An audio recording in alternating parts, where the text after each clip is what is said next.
அதே மாதிரி இங்க கண்டுபிடிச்ச அந்த சங்ககால நாணயத்துல எல்லாம் அந்த மீன் சின்னம் இருக்கு. சங்க காலம்னா அது எவ்வளோ காலத்துக்கு பின்னாடி உள்ள காயின்பா?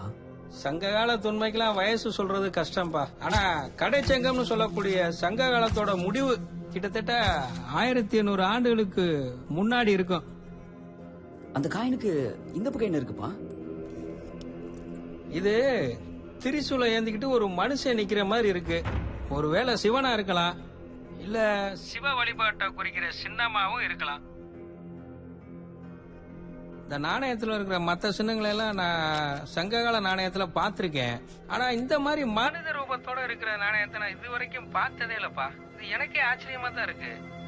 எனக்கு தெரிஞ்ச வர இந்த மாதிரி நாணயங்கள்லாம் இமயமலை பக்கத்துல வாழ்ந்த சில பூர்வ குடியினங்க பயன்படுத்திருக்காங்கன்னு கேள்விப்பட்டிருக்கேன்.